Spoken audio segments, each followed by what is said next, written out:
Hey, Smart News. Good morning. Today we're going to do our normal Thursday sampler where we take small bites of a lot of different stories. However, today we're going to take small bites of breaking news that's happened this morning. Now, Smarter News, we don't normally cover a lot of breaking news because how can we, right? You have these major media organizations that are going to cover every single breaking news story that ever exists. And I always want to give you the context that matters. But what we saw this morning are some really big headlines that I think you should know about. And so we're going to make sure that you know about these headlines, know a little bit of the context that really matters when you see these stories further develop, because they will. So one of the stories that we saw this morning is Pfizer officially now requesting emergency use authorization for those 5 through 11 years old. We know that the Pfizer vaccine, COVID-19 vaccine, has been approved officially for use, but not in this age group. And so this again would be emergency use authorization. A couple things to know about this. The FDA had a meeting tentatively scheduled already for the end of the month with this request for review. They could move up that meeting, but it's not supposed to happen until the end of October. So we'll see again if there's a change to that. This particular COVID-19 vaccine dose would be a third of the dose that adults get. So it's a smaller dose for children. However, the Associated Press made an interesting note in their report. The study that Pfizer is going to be submitting for review from this FDA panel is looking at just over 2,200 children between 5 and 11. And what the Associated Press said is that the study is really not big enough to have a deep understanding of the extremely rare side effects that can happen. See that term, extremely rare. That's how the Associated Press talked about it. But we know that one of the concerns for young adults with the COVID-19 vaccines overall, not just exclusive to Pfizer, is a question about myocarditis. And in the past, in these panels, as we've listened in to questions that these vaccine makers have to answer, or how it's being discussed between different doctors that this FDA panel is talking to, there's been a question about age and the vaccines. They do take a look at that. And so that'll be a really important part of the conversation to see how this advisory panel handles that. In the meantime, less than 24 hours ago, there was a study that was published in the New England Journal of Medicine about specifically the Pfizer vaccine. And this was looking at waning immunity. This is a study out of Israel. The New England Journal of Medicine, as you know, is a leading publication in the medical community. So significant that this is published there. This particular study looked at healthcare workers and tried to measure their immunity after the 2 doses of the Pfizer COVID-19 vaccine. And they did see waning immunity. What's important to note about this is that from what we see based on the limited timeline of this study, there was an acceleration of a waning of immunity. Did it come down all the way to 0? No, that's not what the charts are showing. But there's a question about endurance of this vaccine, and what sort of protection someone with the vaccine gets. This study is also out around the same time that another study came out of Qatar, the Middle East country of Qatar.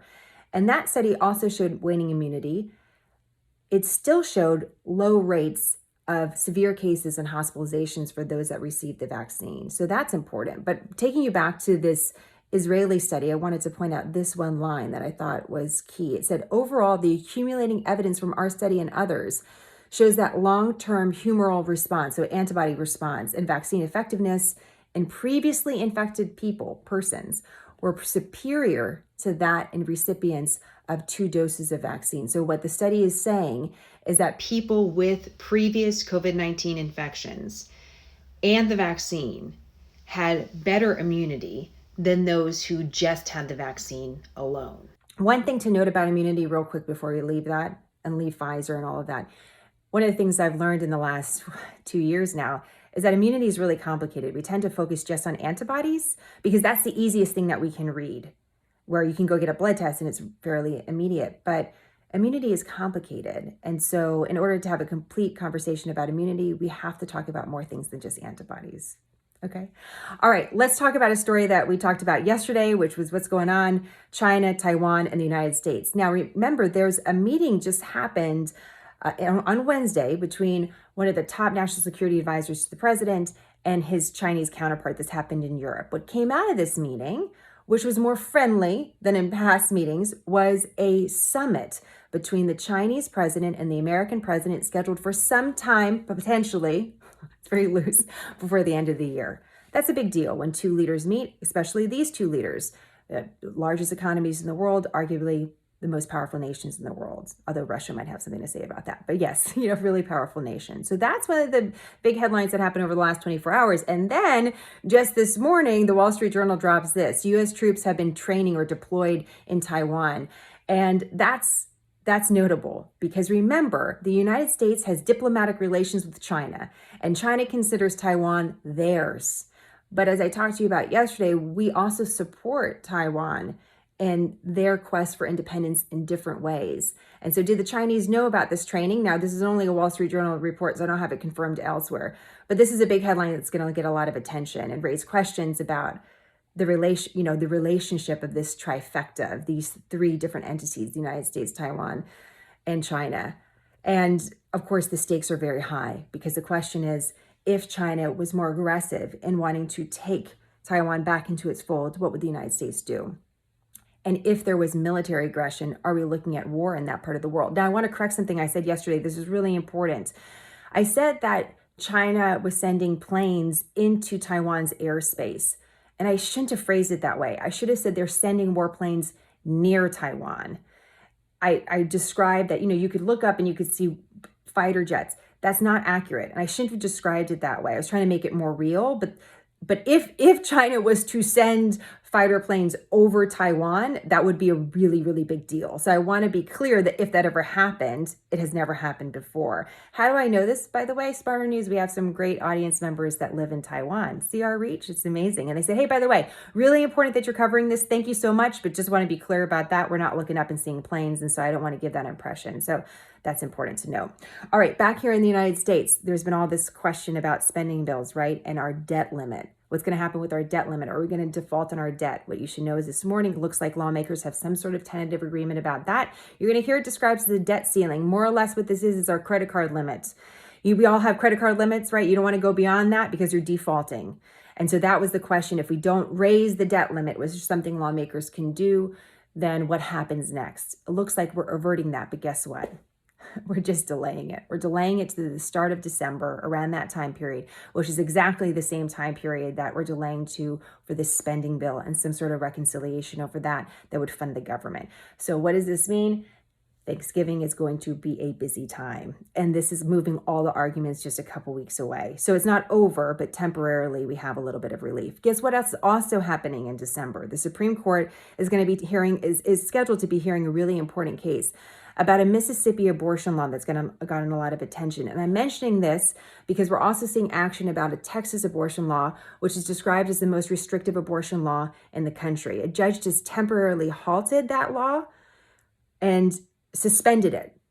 So that's not taking place in Texas, at least temporarily. And what it was doing is more or less restricting abortion or banning it after 6 weeks, more or less 6 weeks in a pregnancy.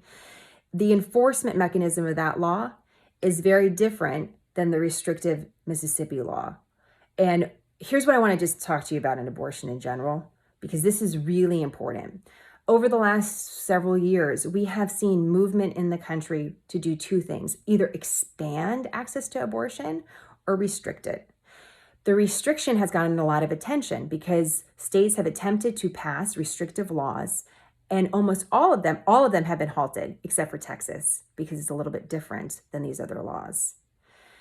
The reason why this matters is because these restrictive laws are challenging existing law in America, existing abortion law in America, that's been determined more or less by Roe v. Wade, which is the case that you know, although there's other subsequent cases that are also really important.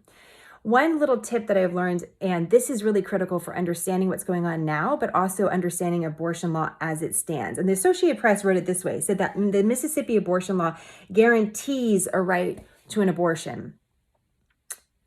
That's accurate to an extent. It would be more accurate if it said it guarantees a right, current abortion law in America guarantees a right to an abortion with limits. That's existing law, and states are allowed to set the limits at certain points. States have attempted to set the limits earlier in the pregnancy, and that's why these challenges are making it all the way to the Supreme Court. Mississippi is going to be the first one. It likely will not be the last one. And the Texas law, again, is a very unique one because it's looking at enforcing this law through allowing citizens, private citizens, to sue those that aid or perform abortions after a certain period in the pregnancy. And that's very different than the Mississippi law.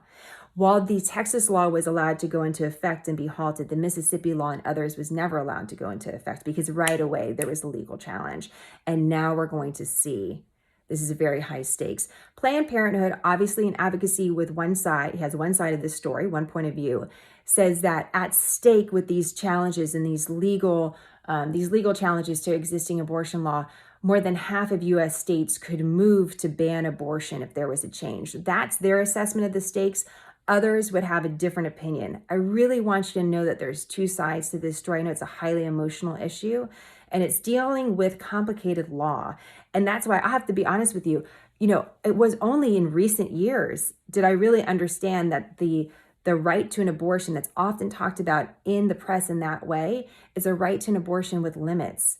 And that's where the states come in, and we're the United States of America. And that's why abortion law will look different depending on where you live.